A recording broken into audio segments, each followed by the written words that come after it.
اتنی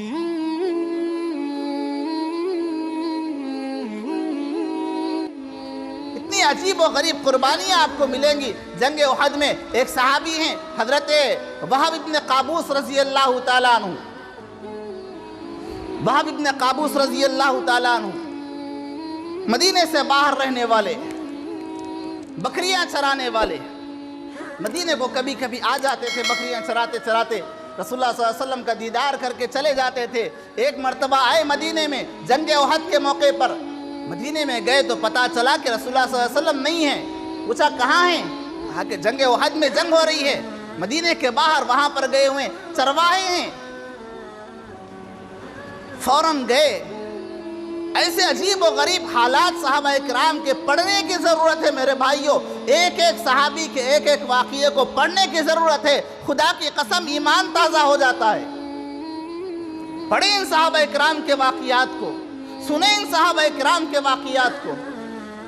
چرواہا جس کی ہمارے پاس دنیا کے اعتبار سے کوئی حیثیت نہیں ہوا کرتی، دنیا والے کہیں کہ یہ تو ایک چرواہا ہے، لیکن دیکھیں رسول اللہ صلی اللہ علیہ وسلم نے کیسی بشارت سنائی ان کو، کیا مقام ملا۔ خدا کی قسم اس چرواہے کی خدمت پر دنیا کے ہزاروں بادشاہوں کو قربان کیا جا سکتا ہے، ہزاروں بادشاہوں کو قربان کیا جا سکتا ہے۔ فرماتے ہیں حضرت وہب ابن قابوس پہنچے، پوچھا کہاں ہے؟ کہا کہ جنگ احد میں ہیں۔ وہ بھی اپنے بیٹے کو بکریاں پوری لیں، بیٹے کو کہا کہ بیٹے بکریوں کی حفاظت کر، میں نبی کے پاس جا رہا ہوں۔ فوراً وہاں سے نکلے، جنگ احد میں پہنچے، اکیلے صحابی ہیں، پہنچے۔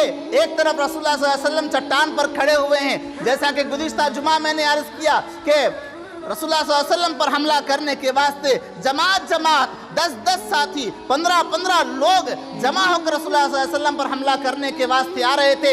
یہ وہب ابن قابوس پہنچتے ہیں، رسول اللہ صلی اللہ علیہ وسلم کھڑے ہوئے ہیں ایک چٹان پر، اور سامنے سے ایک مشرکین کا ایک دستہ، ایک فوجی ٹکڑا 10-15 گھوڑوں پر بیٹھ کر رسول اللہ صلی اللہ علیہ وسلم کی طرف آ رہا ہے۔ رسول اللہ صلی اللہ علیہ وسلم نے بشارت دی، اعلان فرمایا، کون ہے جو ان آنے والے 10 لشکریوں کو، جو آنے والے ان 10 لوگوں کو ادھر سے بھگا دے، میں اس کے واسطے جنت کی بشارت دیتا ہوں۔ ہے کوئی جو ان 10 لوگوں کو واپس بھگا دے، میں جنت کی بشارت دیتا ہوں۔ وہب ابن فوراً سنا کہ اچھا جنت کی بشارت رسول اللہ صلی اللہ علیہ وسلم کی زبان سے نکلے تو اس میں پھر کوئی شک باقی نہیں رہتا، ادھر میری جان جائے گی، ادھر جنت میں حاضری مجھ کو جو ہے نا موقع ملے گا۔ فوراً گئے، تنے تنہا تھے، اکیلے تھے، سامنے والے مکے کے بڑے بڑے سردار تھے، بڑے بڑے لیڈر تھے، لیکن سامنے پہنچا، فرماتے ہیں کہ اپنی تلوار جو لہرائی تو 10 کا لشکر پھر وہاں سے واپس چلا گیا۔ اکیلے تھے، سامنے 10 کا مقابلہ۔ پھر دوسری طرف سے 10-15 آئے، رسول اللہ صلی اللہ علیہ وسلم نے پھر وہی اعلان کیا، ہے کوئی جو ان آنے والوں کو روکے، میں جنت کی بشارت دیتا ہوں۔ پھر یہی آگے بڑھے، جنت کی تمنا، جنت کی آرزو، اللہ سے ملنے کا یقین، اللہ کو راضی کرنے کا جذبہ کس طریقے سے ہوتا ہے۔ ابھی تو 10 صحابہ کو بھاگ کر آئے، تھوڑی دیر بیٹھ تو جاتے، آرام تو کر لیتے، تھک گئے ہو گئے، نہیں دنیا کی تھکاوٹیں مجھے منظور ہیں، مجھے تو اپنا آخرت کا سودا کرنا ہے، اپنے اللہ کو راضی کرنا ہے، جنت مجھے پانی ہے۔ پھر اس طرف آئے، ان 10-15 لوگوں کو جو رسول اللہ صلی اللہ علیہ وسلم پر حملہ کرنے کے واسطے آ رہے تھے، بھگایا، ابھی بھگا کر سانس لے رہے ہیں۔ پھر تیسری طرف سے ایک آیا، رسول اللہ صلی اللہ علیہ وسلم نے پھر وہی بشارت سنائی، ہے کوئی جو اس آنے والے تیسرے دستے کو روکے، میں اس کے واسطے جنت کی بشارت دیتا ہوں۔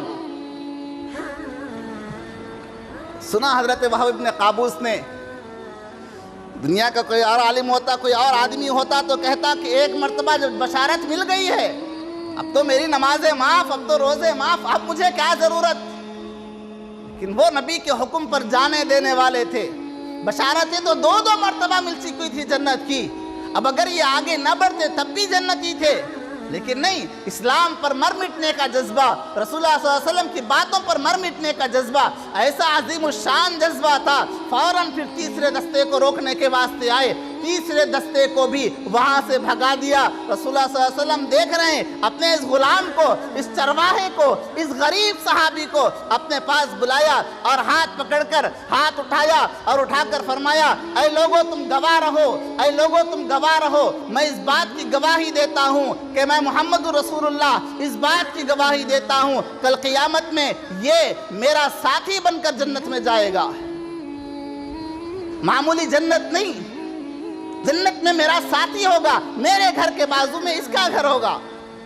اتنی عظیم الشان بشارت سنی، کہا کہ اللہ کے نبی اتنا بڑا مقام، آپ کے گھر کے بازو میرا گھر، اب دنیا کے گھر بنا کر کیا کروں گا، دنیا کا بینک بیلنس بنا کر کیا کروں گا، دنیا کی کوٹھیاں بنا کر کیا کروں گا، دنیا کی گاڑیاں خرید کر کیا کروں گا، دنیا کی جائیدادیں بنا کر کیا کروں گا، وہاں پر میں آپ کا ساتھی بن گیا، میری تمام زندگی مجھے کام آ گئی۔ اللہ کے نبی اب اس زندگی کی مجھے ضرورت نہیں، فوراً وہاں سے نکلے اور جو ہے نا دشمنوں کی صف میں گھس گئے، جا کر جتنے حملے کر سکتے تھے کر دیے، لیکن اس کے بعد میں وہاں سے ان کی جو ہے نا جسم واپس نہیں آیا بلکہ ان کی لاش واپس آئی۔ رسول اللہ صلی اللہ علیہ وسلم نے دیکھ کر فرمایا کہ لوگوں ایک مرتبہ پھر دیدار کر لو، یہ وہ شخص ہے جو جنت میں میرا ساتھی بن کر آئے گا۔ یہ صحابہ کے جذبے تھے۔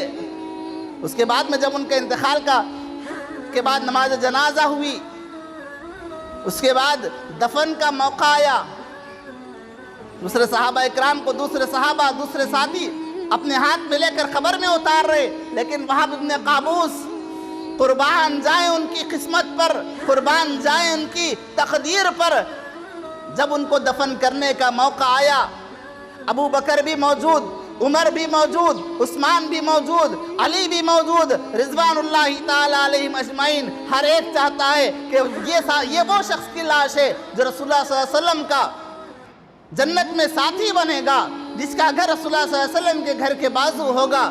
اس کی قبر، اس کی لاش کو قبر میں رکھنے کے واسطے میں اتروں گا۔ عمر بھی کوشش میں، ابو بکر بھی کوشش میں، علی بھی کوشش میں، اور عثمان بھی کوشش میں، طلحہ بھی کوشش میں، ہر ایک یہ کوشش میں ہے کہ اس کے جنازے کو قبر میں رکھوں۔ ابھی سب انتظار ہی کر رہے ہیں رسول اللہ صلی اللہ علیہ وسلم کس کو اشارہ دیں گے اترنے کا۔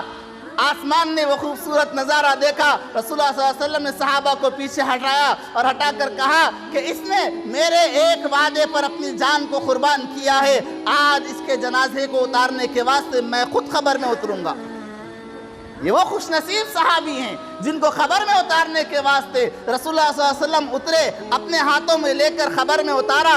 حضرت عمر فرماتے ہیں خدا کی قسم مجھے خیال آیا میری تمام عمر کی جو عبادتیں ہیں، جو ریاضتیں ہیں، جو مجاہدیں ہیں، وہ تمام کے تمام اگر لے کر بھی، وہ تمام کی تمام میری عبادتیں لے کر بھی یہ چرواہا مجھے یہ ایک شرف دے دیتا تو میں اس کو دینے کے واسطے تیار ہوتا۔ مجھے اس کے جنازے پر رشک آنے لگا کہ اس کا وہ مبارک جنازہ ہے کہ جس کو نبی نے اپنے ہاتھوں سے اس کی قبر میں اتارا ہے۔